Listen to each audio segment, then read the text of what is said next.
What's going on, everybody? Today is Tuesday, January 7th, episode 18 of Picks and Parlays. It took 18 episodes, but we've got our first guest, maybe a rotational piece. He's coming out of the pen. Call him Mo, CP13. Do you have a banger intro for yourself?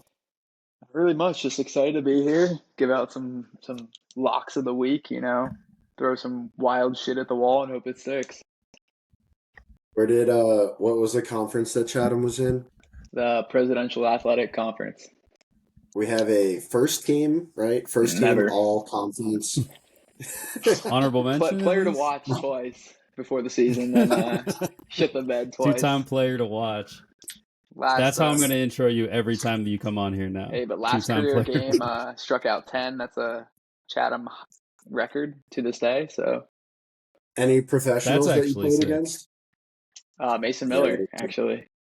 We also we'll get back to that. But as far as the Chatham record, for everybody who's not familiar, would like to note that only 1 or 2 years prior to his attendance, it was an all-women's school. They did not have a baseball team. Strategic right there. That honestly is a great idea, where it's like, I'm just going to go, there's no guys there. I'm going to play. It's always great for people who are have a high school sweetheart, too, I've heard. So there were also players that true. should not have been playing college baseball. Like, they wouldn't have made our high school team. But they were there and they had heart. They gave it everything they got. All right. Well, let's get into some shit. So obviously, big week for picks. It's like a perfect amount to like actually just bet a full slate or talk about a full slate. I did want to talk about, I think the FS1 stuff is one of the wilder just like stories in the last maybe like year or so. Joy Taylor, the absolute star of this one. I never really got the appeal with Joy Taylor, and now it seems like nobody else really did either, except for like 4 dudes. But I think the star of this shit is actually Skip, because he has two of the greatest intersecting stories of all time here, where is the girl he offered the 1.5 million to have sex with him, is she like the whistleblower in all this? I feel like I keep seeing her name, but I can't remember what her name is. I think so. Is that confirmed? Like, that's confirmed that he did offer that, or is that still? I don't think so. I think she just all said alleged at this moment. Yeah, I was gonna say it's all. I just like. I feel it's like all too funny for me to like accept that it might not be true. So I've been taking all this. Yeah, that's true. But I love the concept of, he offers this girl $1.5 million to have sex. And Joy Taylor, who is objectively attractive, like, so she's fucking the exec dude. And he was, according to this, he basically was like, hey, Skip, like, Shannon's coming. He's going to be like your partner, all that shit. Like, we need a host. It's going to be this chick. And he was like, fuck no. And then he was like, come on, like, as a favor to me. And he was like, fuck no. And he was like, all right, like, just go to dinner with her, like, meet her, like, maybe you'll like her. And he's like, all right, fine. And they go to dinner, and like at dinner, she basically like offered to fuck him for the spot, and he was like, no.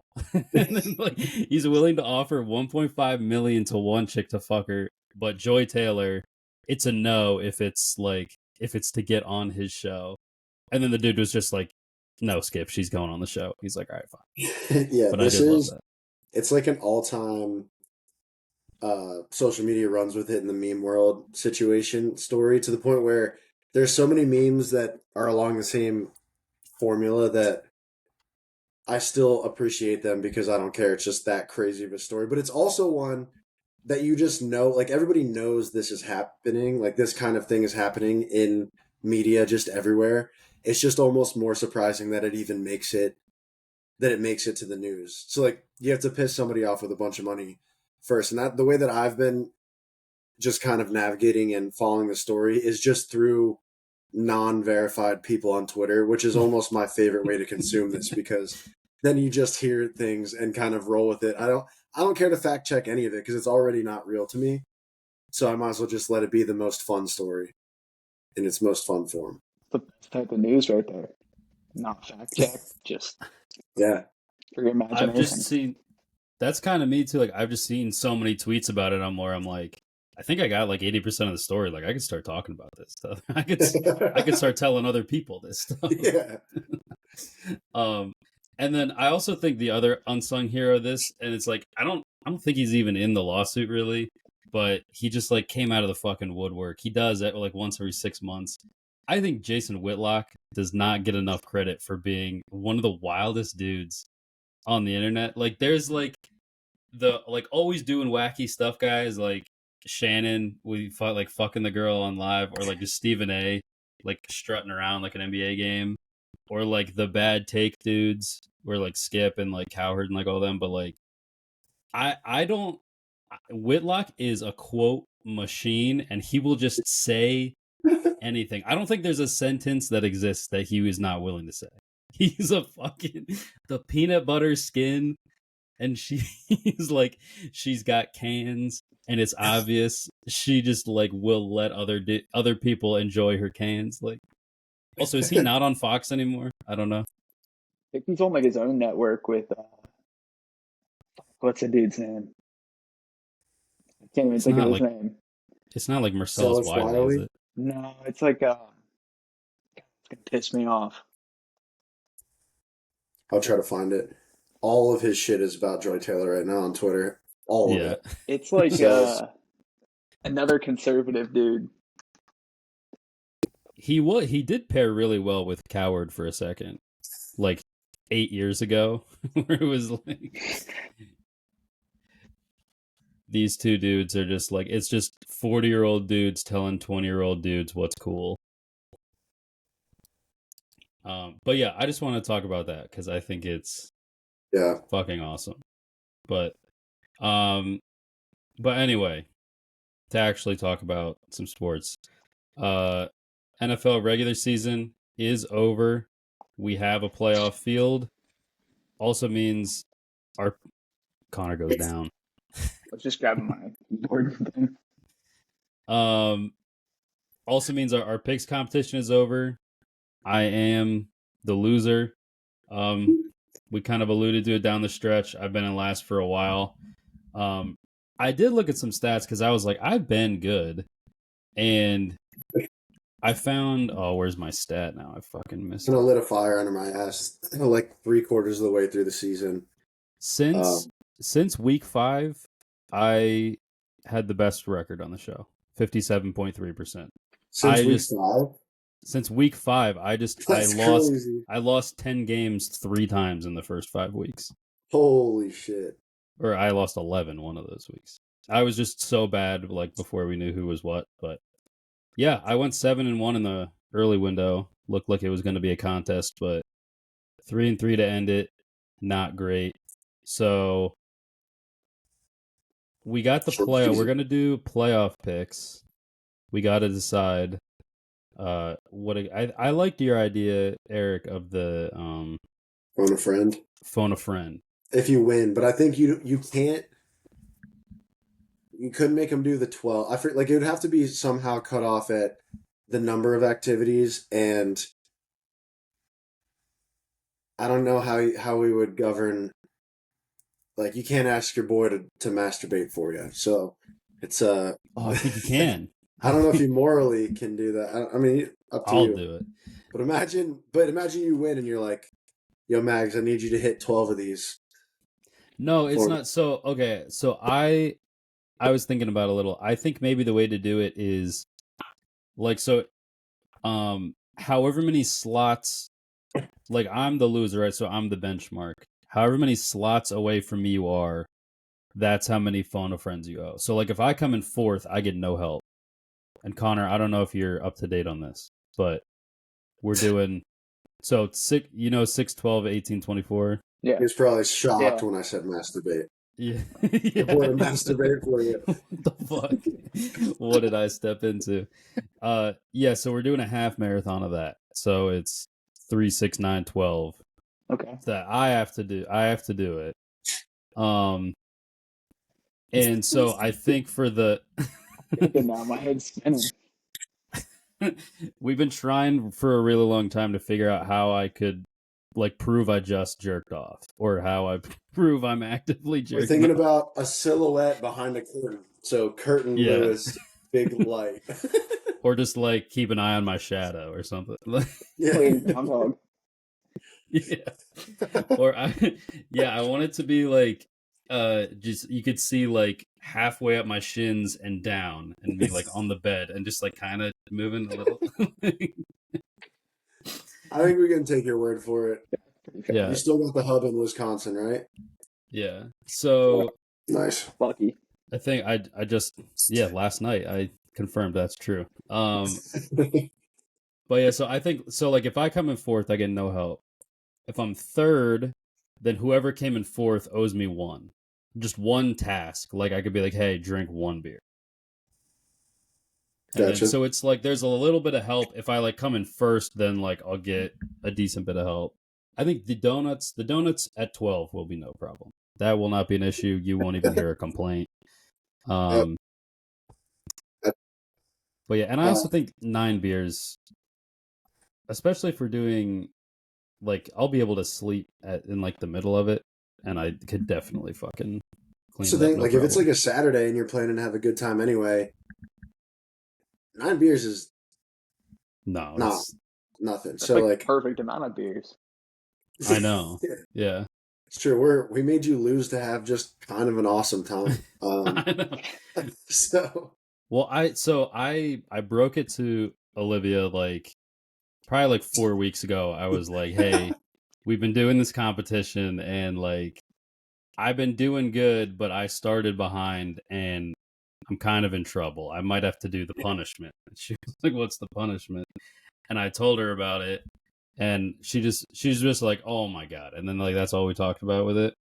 And then last weekend I was like, yeah, so like we need a big week. Like we're down 6 games. We need a big week. And we talked about it a little bit, and I was like, I said to her, yeah, so I'll probably do it at a time like when you go to visit your parents, and like I'm just solo for the weekend, just because like we only see each other on the weekends, so I'm not gonna like take up our. I was trying to be nice to her. I was like, not gonna take up our like together time, fucking jerking off, and she was like, well, can't I? She was like, can't we just have sex? I was like, no, it's you have to jerk off. It's not how it works. you And then she was like offended that don't I want to didn't punish want to. her. Yeah. I was like, she was like offended I didn't want to do it around her. And I was like, I'm trying to not waste your time. She's like, don't you think I want to watch you do all that stuff? I was like, I guess if you want to be my cameraman. So, There you go. You know you got the right one. yeah. So, um, but yeah, so I'm looking forward to that. Well, so it'll have to be sometime after the playoffs if we're gonna tie this in. Yeah. But let's do some picks. So we've got the Super Wildcard weekend, and we've got the college football playoff semifinals. Which would you guys like to start? You want to do college or NFL first? So, guest. Go with Yeah, college. guess. I got college up on my screen, so All right. Let's start with Eric's. Let's just get it out of the fucking way. Oh, yeah. Notre Dame -1.5 against Penn State, over under 44.5. I'll let you go first, Connor. Give us a rip here. I'm gonna take the Nittany Lions outright. You can leave the points at home. Nittany Lions better team. Don't trust Riley Leonard in a big game, even though I am a known Drew Aller hater. Just don't trust Yeah. Riley Leonard. Do not trust Marcus Freeman. Even it's just a battle of who do I not Racist. trust more. And I'm gonna take the Nittany Lions. I think the defense is too much. Notre Dame has no wide receivers other than the dude that plays lacrosse, allegedly. So give me the Nittany Lions.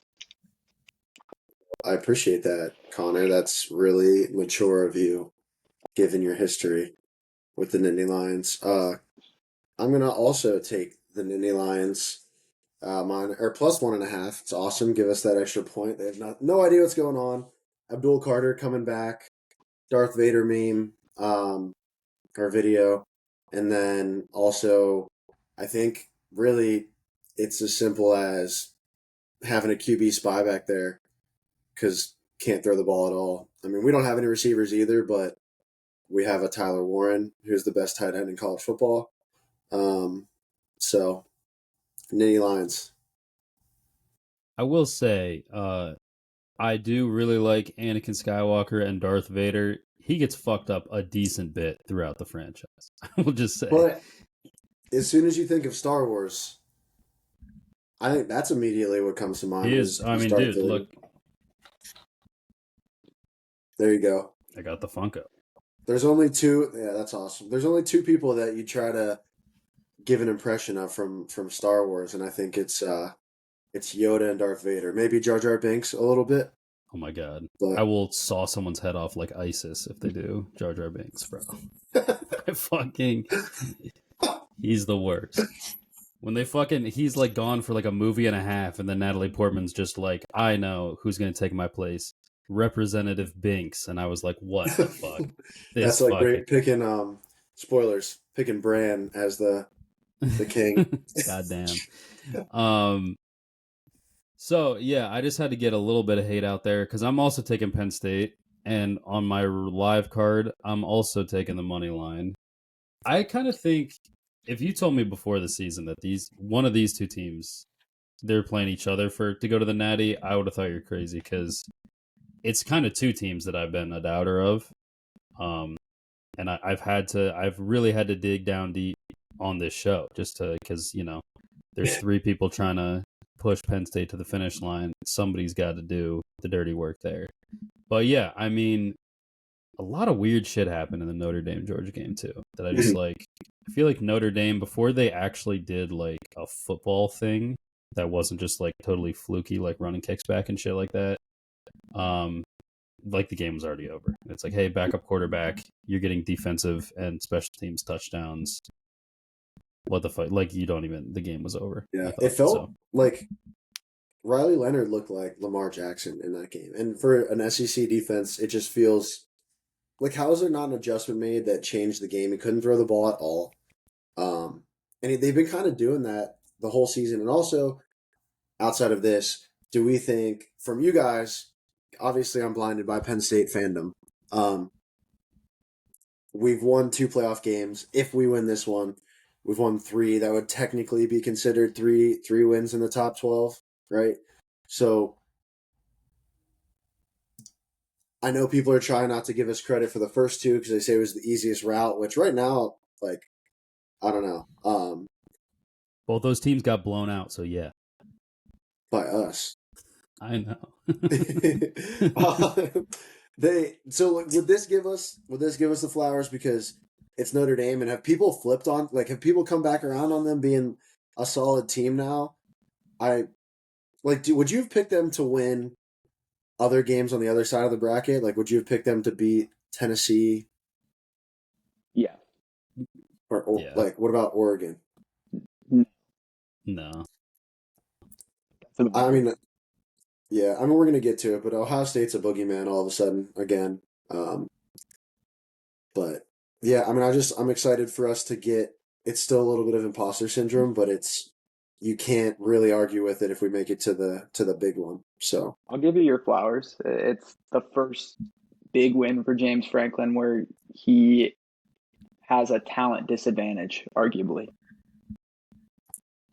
If we win this one. Yes, if you win this one. If you look at the recruiting rankings and all that talent bullshit rankings 24/7 puts out, Notre Dame's a more talented team. Okay. So yeah, I do think it is like they haven't really beat since the blocked kick, like when we were in high school against like Ohio State. Like they really don't beat teams that are just have a better roster than them. And I think like just the way the Big Ten is, it's Ohio State, Michigan when they're on their game, and like now Oregon. I think roster, like recruiting wise, they're just a tier above Penn State, and Penn State is then a clear tier above like the Iowas, Wisconsin, like Minnesota, like anybody who's like good in the middle of the Big Ten. So like they just don't really have a game like this ever. Where like when's the last time Penn State's had a 1.5 point spread? Like they're always either facing an inferior Big Ten team or like one of the big bad wolves. Yeah, I think what frustrates me with Franklin, because I think you guys could probably relate with the Tomlin issue. Uh, Things frustrate you, and you might want to make a change, but then like from the outside, like me not being a Steelers fan, having he's had no losing records in his whole career, which I Yeah. understand that sometimes that's not a great thing because that means like if you're not making the playoffs or if you're not going deep in the playoffs, that just means you don't get a draft pick. So you're not, but it still means that he's a good coach because if your team isn't getting that much better because you're not getting these high draft picks, talent wise, and he's still coaching you to winning seasons, that's awesome. So like with James Franklin, it makes sense logically that he's not beating teams that are better than him roster and talent wise. But then also like we lost our two losses were against the top four teams in the country, and they were both within a possession. So it's just like a hard one for me to get off because then it seems like it's definitely a coaching mistake, huh? So that's what she said. I think Franklin has Penn State at their pretty much their ceiling. So moving on from him would be a mistake. Nobody else is going to come in and recruit like he does. Very, very few are going to come in and, build up contender in this Big Ten, even though their schedule is very soft the next 3 years. But I just don't see anybody coming in and doing a better job than him. I will give him his flowers, sadly, as a known Penn State hater. But is it soft? I mean, yeah. watching the end of the season and this bowl season, middle tier Big Ten teams might be just as good as SEC schools. I think they miss Oregon next year, don't they? Miss Oregon next year. And then the year after, they miss Oregon and Ohio State, I think. That's the natty right there. Mark it exactly 2 years from now, they'll be hoisting the crystal Still got to ball. get through them in the playoffs, though, so it doesn't really matter. We do some sicko plays on here or no? If you have one, yeah. I got a sicko play if you can get the number. What is it? Penn State plus half a point in the first quarter. 3-3 gets us Just home. like that one we were speaking out of my house. Yeah, 3-3 gets you home. If you're betting it, you tell me the number. I got a half a point at Hard Rock, but I don't see a FanDuel yet. So plus a half a point in the first quarter? Yes. What are your odds on that? Minus 110. Why wouldn't you just flip that to? Why would you just flip it to minus half a point? Because 3-3 gets you home, 7-7 gets you home, 0-0 gets you home. Okay. It's a sweat for sure because you're basically looking at the coin toss. If Notre Dame wins that shit, they probably get 2 possessions in the quarter. Penn State gets 1. I actually if Penn State disagree. gets the ball first and scores a touchdown, that's like almost clinched. Yeah. Because I was going to say we're pretty good at like not scoring a touchdown in the first quarter, but also holding the other team to like field goals the whole time. Which would be the same thing as us, but all right, I like it. Let's ride. We could maybe watch it. I guess it's a Thursday night, so that's tough for working men, but yeah. All right. Other game, Ohio State minus 5.5 against Texas. Over under 53.5. I'll start on this one if you guys don't mind. I'm going Ohio State minus 5.5. I don't think this number is big enough. I think if Ohio State plays like a B game or like a B minus game, I still think they win by like a touchdown. I feel like Texas, it's crazy. At one point, I thought Texas was like an unbeatable team through week like 6 or so. And I was like, they're the wagon of all wagons. And that's fucking not true. I think Quinn Ewers might be like actually hurt or at least like has some nagging shit going on because he's just gotten worse. I don't know. I guess he's playing a tougher schedule now too, but like, did Texas really play a hard schedule? Not really. So yeah, I mean, I kind of just think Ohio State's going to win the national championship. So there you go. Tommy. Yeah, I mean, I feel the same way about the game. I think Ohio State can spread Texas out, take advantage of their DBs. Their corners are kind of weak. So, and when you have a generational wide receiver like Jeremiah Smith, just pepper him the ball and he'll make plays. I think Texas has kind of fallen off a little bit. Sark might have gotten back on the bottle. Who knows? They just really kind of hit a wall and just haven't made enough plays. I think it could get ugly. So I am considering playing some alt lines here. Yep. Ohio State minus 13 or so. Do you think when he was holding the kicker's head, do you think he was just asking for a ride home? He was asking where his keys were. That I definitely will be throwing an alternate in, getting some extra like boost on this. I think it's kind of annoying that we've gone the whole way down the line twice, but I do think like 5.5 it feels so low for the way that Ohio State has been playing. Yeah. Now in my mind, I would love for Texas to win this game. I'd much rather play them if we happen to get past Notre Dame. But Ohio State went from this kind of pathetic lost team. We played them tight in the regular season, lose to Oregon, and now I'm fucking terrified of them again, which sucks.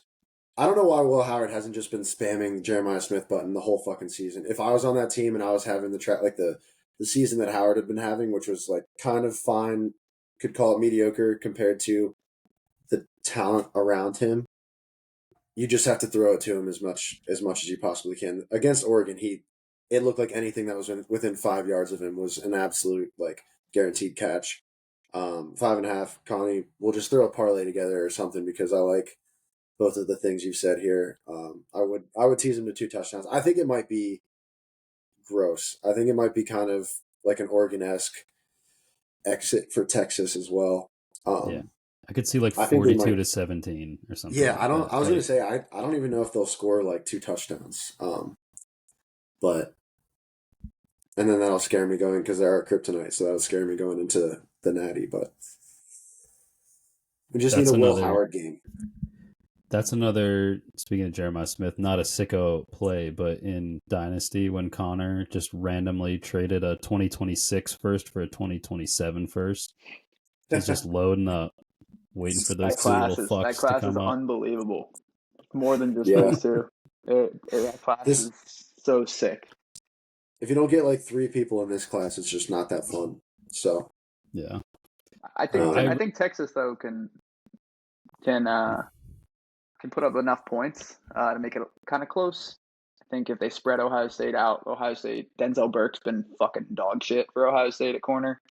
So if you get some good matchups on the outside with Bond and Golden and Wingo, you can make some plays out there. But that becomes a question. Can they block Ohio State? Is Kelvin Banks going to play? That's the other question. So I definitely am going to play up to about 13.5 probably. I like it. Yeah, I like that as well. All right. That could be a nice little teaser. Is like tease that one to like Ohio State minus like 13, and then just like tease Penn State to plus 7.5. Just kind of try to bank that one. But all right, NFL time, boys. Starting off Saturday afternoon. This is Chargers minus 2.5 at the Texans. Over under 42.5. I'll let one of you guys start. Are we doing all of them? Yeah. All right, that'll be quick. I think I like the Chargers minus 2.5. I'm gonna keep riding it until I'm wrong. I think the Texans are not very good. So, and I like the Chargers defense. I think they can run it all over them. Yeah, Chargers minus 2.5. Even though it's away. Connor zagging. No, I'm agreeing with you again. Chargers minus 2.5. I think Justin Herbert's the better quarterback. Our boy Lab McConkey gonna make plays out there. Quentin Johnson, just the whole offense. I think they're better than Houston. Houston's banged up. Also like the over here. I think Stroud will make enough plays, keep it close. It's like a 24-21 ball game will get us home. So I like the Chargers. Yeah. This is the only game that I kind of have a little spiel on because I think it's so interesting I think these like the two teams are so similar. They're just like a year apart on their trajectories. Where like 2 years ago, the Texans were fucking terrible. They draft Stroud, they trade up for Will Anderson, they bring in D'Amico Ryans. Last year, they're like the breakout team. They win a playoff game. And then like this year, they're kind of a trendy like Super Bowl pick. Um, they've looked like average at best this year. I mean, they brought on Mixon's been up and down. Diggs hurt. Tank Dell's like leg exploded, and I think Stroud just hasn't been as good.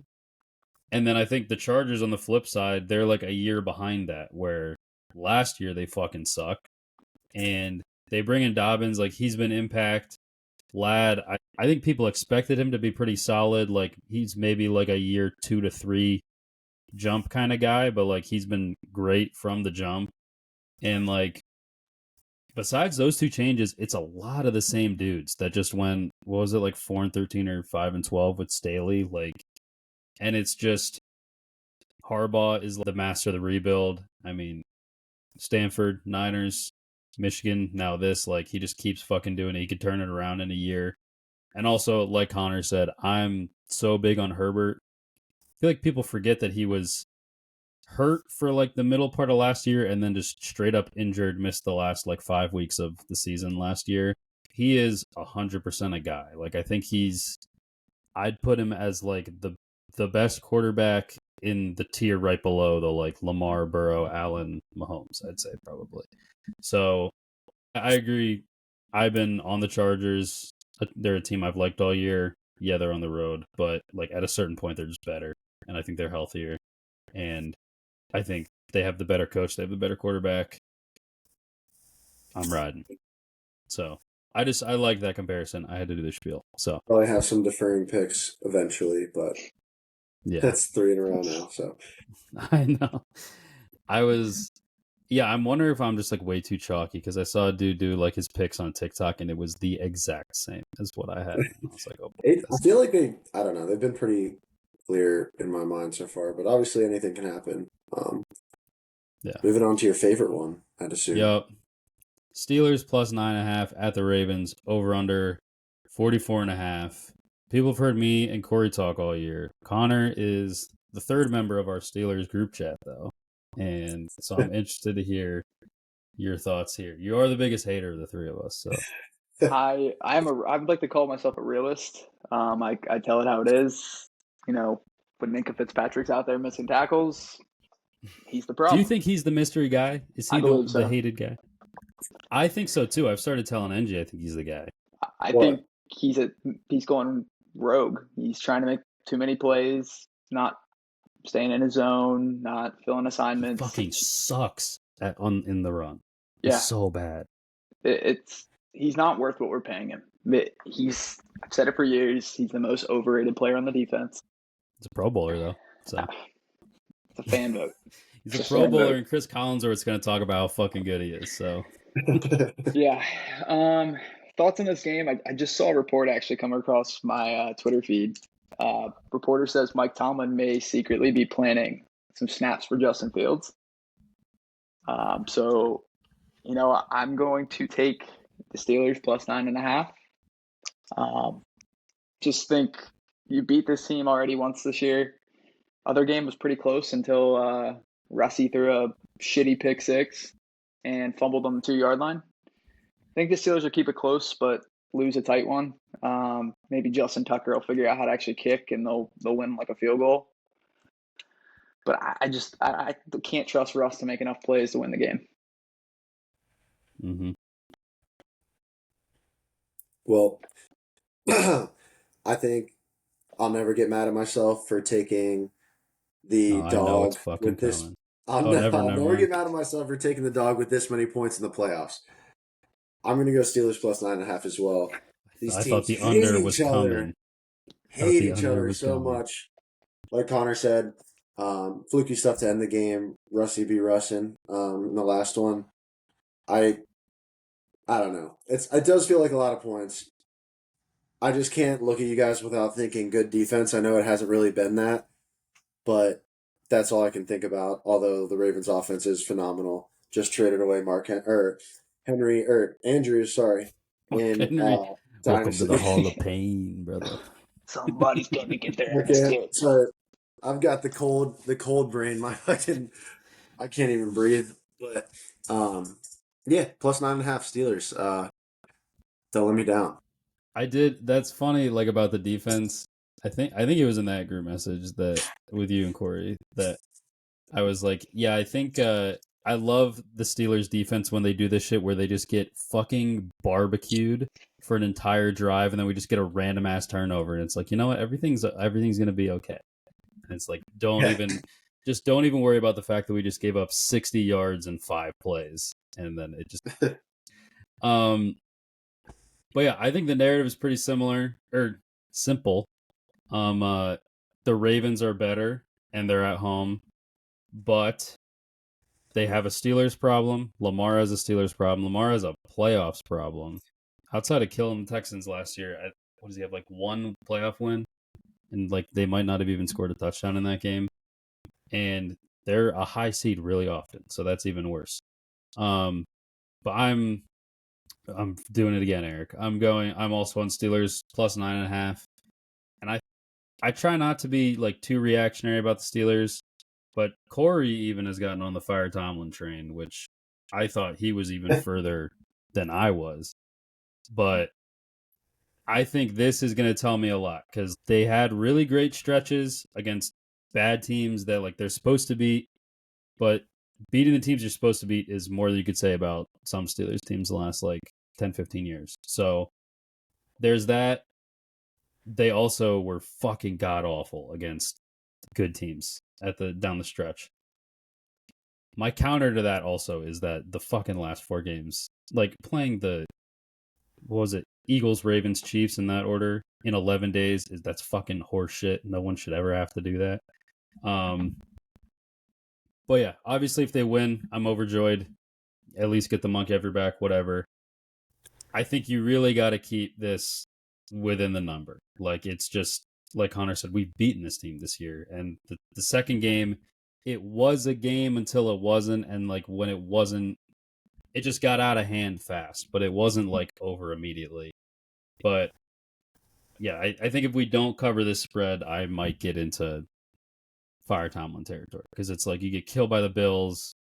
Then the year before, I think we missed the playoffs, and then it was like killed by the Chiefs, spot the Browns 28. It's like it's just fucking just get in and get your shit fucking rocked recently. So I'm over that shit.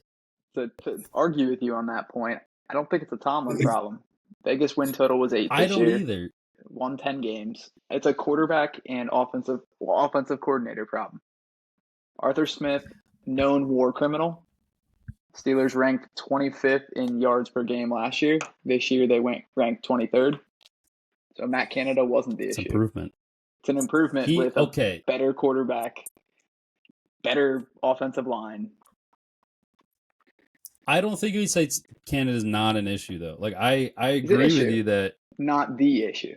It's a quarterback problem. It's a quarterback league. You can't win ball games with a 36-year-old Russell Wilson. No wide receivers.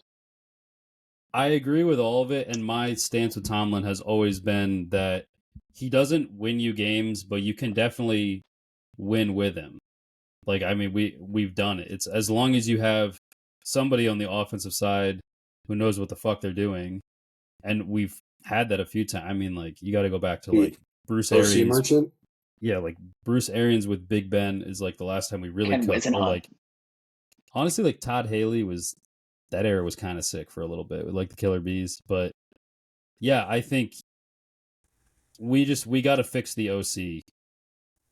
I think that and getting a quarterback. Getting a quarterback that would solve everything faster because I think even Arthur Smith could be okay as long as you have a good quarterback. Stat I saw today was last 8 years of Mike Tomlin, he has only underachieved his Vegas win total one time, and it was 2019 when Big Ben got hurt and we played with Duck Hodges and Mason Rudolph the whole year. And that's still, what do we go, like 8-8? Beat the Ravens. 8-8, yeah. Yeah. So, yeah, and he got hurt in like week 2. Remember when I said Duck Hodges was better than Mason Rudolph? A bold take. I was wrong. Just like you're wrong on Minka. I was later to the party. He's always been a guy that I'm like you take it a little too far, but I've never thought you're like completely wrong. Like there's a lot of like, I get it. Known He just dolphin, shits. Minka Fitzpatrick. Connor just does this shit where I said Lincoln. Like within the first 3 minutes of a Steelers game, he'll text Corey Nye something. He's like, "Looks like fucking Minka sucks today." And it's like, I haven't even seen him on the screen yet. And he's like, "It's fucking over today." Isn't and that why you had the Edmonds brothers to be a run stopper at that position? He fucking blew too, dude. He sucked. Look, he was worse. I need to pay more attention to your games. I just look and see that you guys have 9 points in the third quarter, and he's on our practice squad now. I think you could have a whole pod of my Steelers takes with you and Corey and like my TJ Watt narrative. Maybe we could do a spin-off, and I'll just be in the audience. Connor, he picks like 3 or 4 guys at the beginning of the year, and it's just like he'll bring each of them up negatively once a game. No, I love TJ Watt. I'm just telling you the facts about typical, his very classic Connor move is Allard fucking sucks today, or why can't Singleton get going? And then I'll like give him shit for 10 minutes, and then he'll send me like a bet slip that said like Singleton over 54 and a half yards. It's this fucking thing. It's reverse psychology, dude. You got to talk shit about them so they do well. I think it's that you in your own brain want your bet to win, and it's not looking good, so you get reassurance from people who actually like the people that you bet on to make yourself feel better. No, I genuinely just don't like Drew Aller. My only qualm with Drew Aller is his rich kid temper tantrums. Yes, that's the problem. We're problem. You can cut this out, but Eric, just to fill in my TJ Watt narrative, that he sucks on the road. So let's pull it. We're pulling his home and road splits for his career. He's played 62 games at home. He has 67.5 sacks. 59 games on the road, 40.5 sacks. Argue with the numbers. How many games on the road? 59. And he's 40. So yeah, he just gets 2/3 of a sack every fucking game. He sucks. Sorry. Yeah, but he has like over 1 at home. He just likes hearing Renegade. That's Hall of Fame. Yeah. Like, what the fuck? He is like TJ. The one thing I do get a little nervous with TJ is like every once in a while, a team will just run the ball right at him, and he like really tries to fly off the edge, and I'm like, man, he didn't exactly set the edge and stop the run there. But he's like, I mean, he also graded out really well against the run. It was like his worst pass rush year, but he graded out pretty well against the run, like better than usual. So maybe they probably just tell him he's so good. Like kids used to get ripped in high school film sessions for not setting the edge and just pushing upfield because you get taken out of the play. But I guess for like edge rushers like him, they probably just say, fucking get him. Like do whatever you want.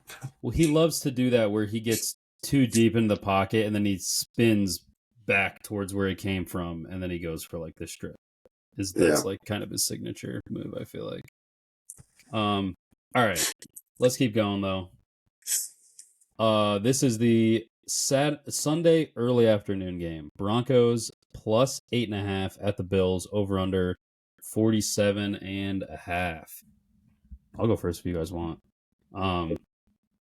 Yeah, I feel like trying to look up the weather. If you want, do you want to? Yeah, I'll just go. I'm weather independent here. Okay. I feel like 8.5 is a tough number because the Bills feel like they could drop the hammer on anybody, but I feel like the Broncos are one of the best like QB contained teams, and like obviously Josh Allen's still going to get his if he sits in the pocket, but like the scrambling and the improv is definitely a thing. And yeah, I could see the Bills running it up. I could also see Bo Nix like carrying a lot of this momentum and at least making it a game. So I'm taking the over at 47.5. I think if it's close, I think like there was another game recently that I took the under because I was like, it's going to be fucking freezing, and the ball was flying down the field. So I don't even care if it's going to be cold. I think if it's close, the over hits pretty easily because both these teams can score. And I think even if the Bills run it up, then great. I only need like maybe like 10 points or so from the Broncos, or 17 or whatever. So yeah, I think there's a lot of ways to win with the over. So I'm taking the over. Yeah, I think I looked it up. It's actually for Buffalo. It's not. It's like high of 30, which is at game time, and then It's a beauty. with the wind and the real field, it's going to be. It said anywhere from like 16 to 27. But I actually, even though it's a lot of points for a playoff game, I like the Bills minus 8.5. I think Nix is going to try to out Josh Allen. Josh Allen. It's two guys who kind of play like just do crazy shit, running all over the field the whole time. But Josh Allen is, he's trademarked that so far. He still has like a hold on that. And I think Bo's probably going to try to do too much. First playoff game, playing against, potential MVP. I think Josh Allen's just going to lay his nuts on the table this game. Well, different cold in Buffalo compared to Denver. I don't know if that's true or not, but it just looks like it when you watch the games. So I like the Bills to cover here at home. I agree with you. Again, shocker. Lay the points with the Bills. Another known hater of Bo Nix. I think he's a jag. I think everything has to be schemed open for him. I think the Bills are just going to lay it to him. I actually like the over as well, but I think Buffalo gets you close to 35 of that. Josh Allen has a point to prove, and they're on a collision course with Kansas City. So I love jag because it's like kind of insulting, but it sounds like you're calling him a jag off, which is like Let me take it back. He's a jag plus. Like he makes some plays. I just don't think the as arms a rookie elite. is pretty good. I think it's got to be schemed open for him. Watch a lot of him in college. I don't think it's consistent. I think, like Eric said, Buffalo's a different feel. But he beat the Chiefs backups 38-0. That's true. That was one of my favorite tweets of the weekend. Was somebody was like, "Hats off to the Chiefs coaching staff for figuring out who should be starters and second string. They got it right." All right. Late afternoon Sunday, Packers plus 4.5 at the Eagles. Over under 44.5. I've had two pretty distinct, not necessarily strategies, but like opinions of these teams that I've held like pretty much through the year. Like the Packers are like bet almost all the time for me team, and I get scared of them covering like 5 or more, I guess. So I did go against them a little bit, and I actually did well going against them, but they've kind of just been like a team I figured out all year, I felt like. The Eagles, I've hated to bet because they're like pound the rock, chew the clock. Like if anything goes wrong, I feel like any big spread could get kind of fucked up. But I'm kind of just like totally switching. I'm taking the Eagles minus 4.5. I do think like, yeah, the Packers could totally shock you and win outright, but they also feel like they're definitely a team that could just completely no-show against like a pretty good team. Like they played like the Lions and the Vikings pretty well this year, but they just feel like a team that like this could be 21-3 them losing in like with like 6 minutes left in the third quarter. Like I can see that in my fucking head right now. Yeah. And like the Eagles start slow. That's like their one kryptonite. The fucking Packers do too. So it's like the one way you could beat the Eagles is if you jump out on them. And like I think unless the Packers get out to like up like 10-0, like 7 minutes into the game, like I'm just always going to feel confident that the Eagles can at least get back to the number. So I'm on them. Yeah, just to make things a little bit different, I'm trying to look up Jordan Love's completion percentage this year, and it's 63.5 according to the AI thing on Google. I think with a little bit of rest from the Eagles and then Hurts coming off potentially or being hurt, I think they're probably going to continue to, run the ball even more than they do when everybody's healthy. And Jordan Love is going to, I don't know. I feel like their tendency would be pass the ball, so I guess there'll be a lot of clock stoppages because he just fucking does crazy shit all the time. I anticipate turnovers, the defense of the Eagles playing well recently. I think I want to go under 45.5. Just to change things up a little bit. I still do like the Eagles to cover this spread right now.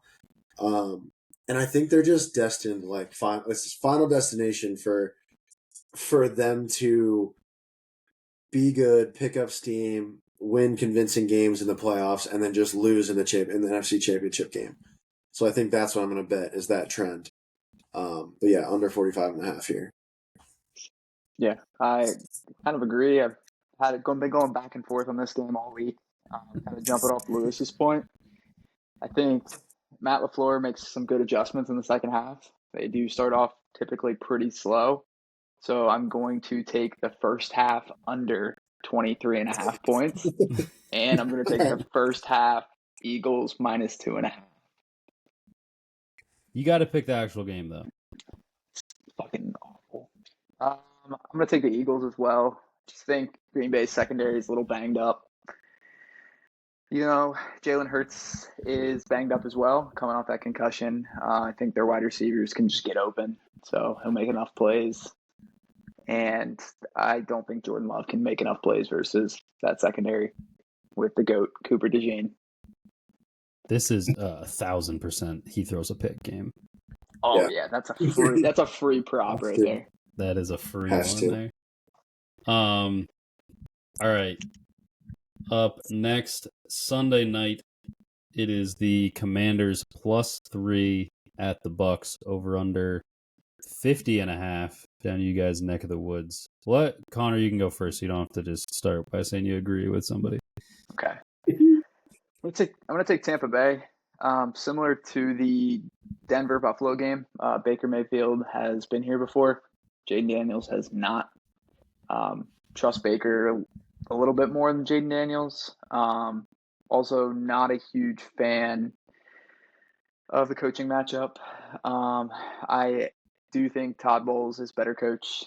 I just think Tampa Bay home crowd, hot weather down here in Florida, hopefully, on Sunday. They're just going to make enough plays, score enough points. Baker will make some plays. Bucky Irving kind of do his thing and give me the Bucks -3. I think I'm going to agree with Connor here. But in my defense, I've been pretty good at betting the Bucks all season. They've been kind of my team. I've been picking a ton. I've been good, honestly, betting them both ways. It feels like I agree. I like Baker at home. I don't hate the over. This might be one of the more fun games on the slate, just because there might be a ton of points. I think that the Bucks are just a better team. Jaden Daniels going to run around again, another guy, first time in the playoffs. Might try to do a little bit too much, and honestly, they kind of have a little bit of Dolphinitis where they're pretty solid against mediocre or bad teams, but then they play, like a slightly above average, and it's not that great. So, Bucks -3. Yeah. I have no shame in jumping on the train because I'm a guy who's been starving for wins for like 3 months now. So I will shamelessly pick Bucks -3 as well. They were like cover monsters early in the year, and like they have had some great wins, but I kind of think they're not as good. Like I think the offense as a whole is maybe not as good as people think. But I think they are like a little bit of a finesse team, I would say. But I don't think the Commanders are the team to expose that. Like I think the Commanders, like if anything, like that defensive front's been it's worse than it's been in the last like 3-4 years. And aside from Jaden Daniels like being fucking awesome and like kind of, McLaurin's always been good, but he's definitely gotten the most out of him this year. The backfield's been a pleasant surprise, but I really don't think that this is like a much better roster than like what they had last year. I think on defense it's probably even worse, honestly. So yeah, I just think when push comes to shove, the Bucks are just a better team and they're at home. And I do kind of like if things go how my picks are saying, I kind of like the Bucks get smushed by the Eagles next week. But I think for now, I'm going to take them to cover 3 and beat the Commanders. Last game here, Monday night. This is what turns Wildcard Weekend into Super Wildcard Weekend, boys. It is Monday Night Football. Vikings -1.5 at the Rams. Over under 47.5. I think this is one we gotta be split on. So, but here we go. Whoever wants to start can start. I like the Vikings. Lay the 1.5. Just think those wide receivers are too much for that Rams secondary. Rams have given up big plays all year. The only thing that kind of concerns me there is Rams front with Verse, Fisk. All those young guys can get after the quarterback. Darnold's kind of like a statue back there. He doesn't move great. So that's my only concern there. But I'm going to take the Vikings -1.5. And I also like the over. I think, both offensive coaches going to put up a lot of points. Comes down to Ken Stafford make enough throws, which is crazy for me to say because Stafford's done. But I don't know. Just trust the wide receivers and the Vikings to get open a lot and score a ton of points. Yeah, I'm going to take the over, root for a fun game. I kind of like both of the teams. As in, I like them as my, a second tier team. Not like I like them to really do too much more after this. It's scary with that because I also can see both teams, laying an egg. They have really awesome offenses that can score 100 points, but they also have that lay an egg characteristic. I think maybe the Rams having kind of a poor performance from some of their offensive guys, they might come out with a little bit of a chip on their shoulder, try to get some things done. The Cooper Kupp trying to prove to people before, next season that he can actually still play.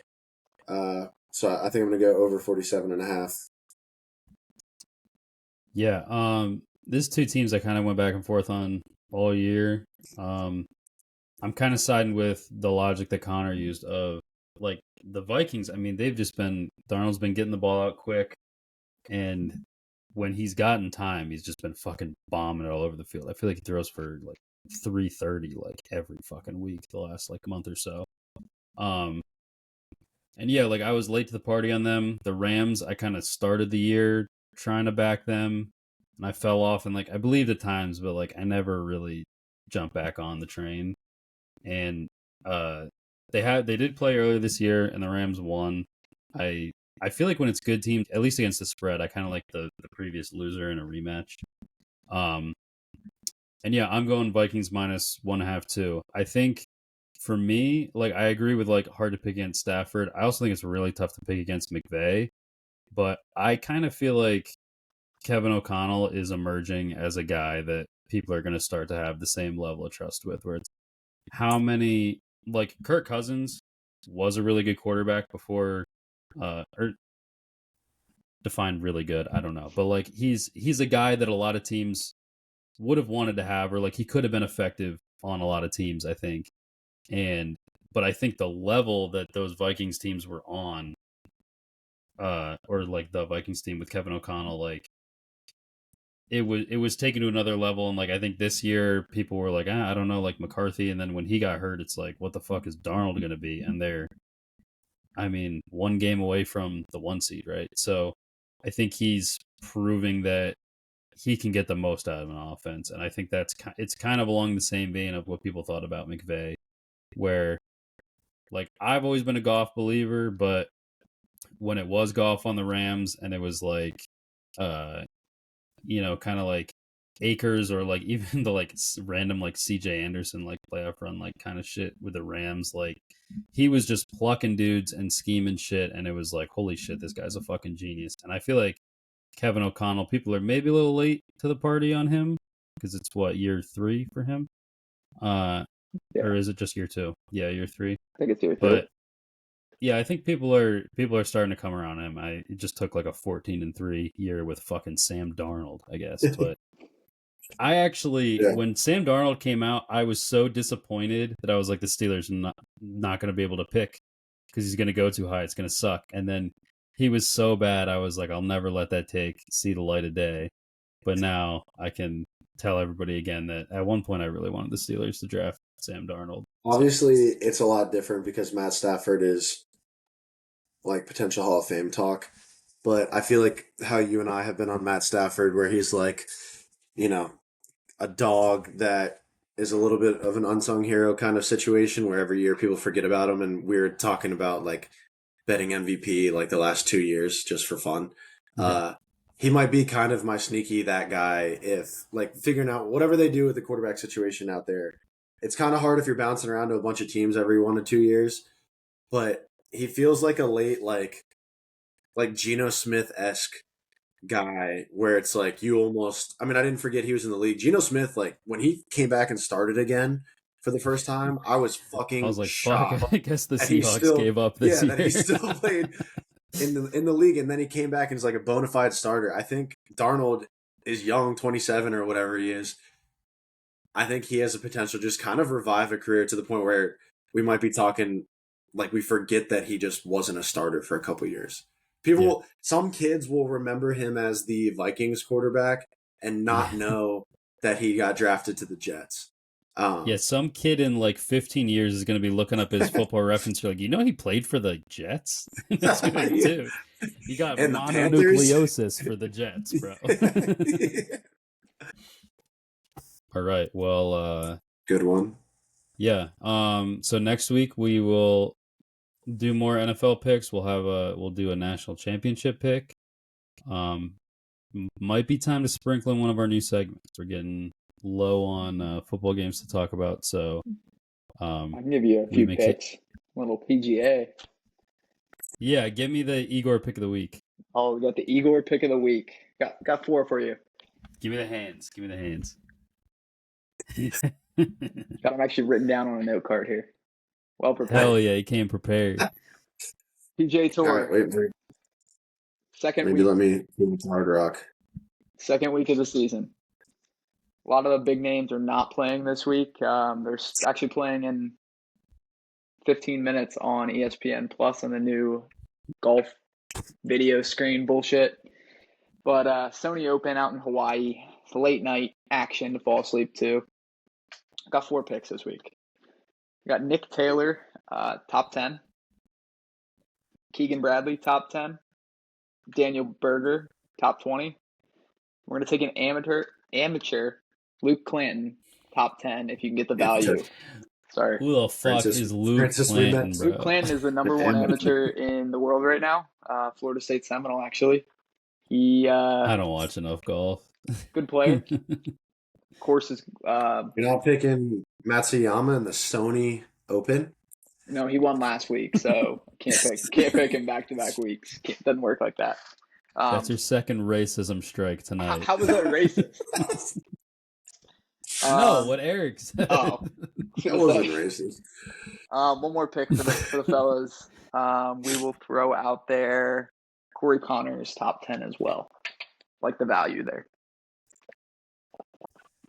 There you go. You have to send these to me because for some reason... Oh, there it is. Eric, I'll send you different ones on Hard Rock. I went off FanDuel. Right. Yeah, that's what I'm saying. I'm looking at Hard Rock right now. Yeah, I'll send you what I have. But when it comes to like Masters and stuff like that, you'll have to bring me on for... All right, you got it. Sure. He just invited himself back. Fuck. Yeah. But yeah, we could have rode the Navy train together for fucking weeks. Till it fell off. As soon as I hopped on the Navy train, I got beat by like 40. Yeah, I started believing in them.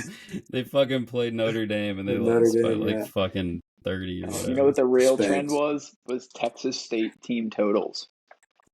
They were like fucking I saw them just... Oh. Did they win that bowl game? I need to blow my they won, comeback. But the over was free because North Texas does not play a lick of defense. The over in North Texas games is undefeated. I believe it's that's not a real stat, but it's like pretty close. I like the Eric made up stats. Those are my favorite. He does fucking do that, dude. We didn't get There's one a few today. that people still haven't caught to this day. To this day! That was a great clip of... that was from like 2 months ago. Of you just made up like 3 things in a row. Big Cat's been doing it too. Same fucking guy. Dude, what if I just made up just 5 fucking golf picks? Like, I'll Just picked 5 random fucking dudes. I didn't see any of the names that you just said, but I also forgot them almost immediately after you said it. That could be a good segment because like I know like the top guys and I'll watch some majors and stuff, but I don't watch like a ton of golf.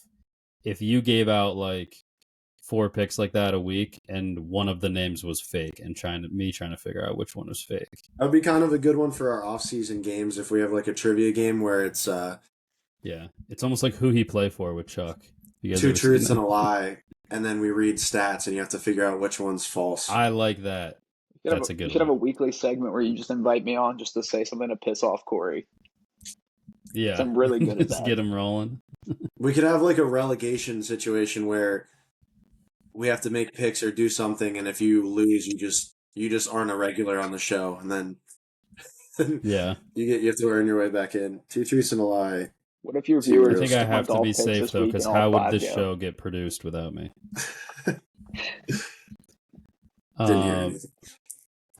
All right, but yeah, so we'll sprinkle something new in next week. We'll sprinkle CP in as well. For all of Both off all of season. our loyal listeners, let us know in the comments what you think about our player to watch that we brought on here. Yeah, 2-time player to watch. 2-time player to watch. It's got to be better than Mags, dude. That's like all of the engagement that we get is all just people cooking Mags in the clips. Really? Yeah, it's just I'll like go- he I'll had go the and one look where at he it was like again. shit talking Soto, but then he also had like some Yankees loser talk like in there as well. And every comment was like, dude, the middle's not a real Yankees fan. My favorite was the Garrett Cole one. People were just like Yeah. flaming you guys when Corey said that Garrett Cole wasn't good in the postseason or something like that. Yeah. Yeah, but hey, engagement's engagement, so I'm just farming here. But yeah, if you guys want to follow the podcast, Apple Podcast, Spotify, or YouTube. If you're listening on one of them, just go fucking click play for like 30 seconds or whatever it is on all the other ones. Appreciate it. And follow the socials. X, the Everything app, Instagram, and TikTok. I'm just gonna keep saying TikTok till it gets banned. I don't think it's ever gonna get fucking banned. And YouTube still might be shadow banned. I cannot find it. I think YouTube is shadow banned at this point. Yeah, thanks everybody for listening. We'll see you all next time.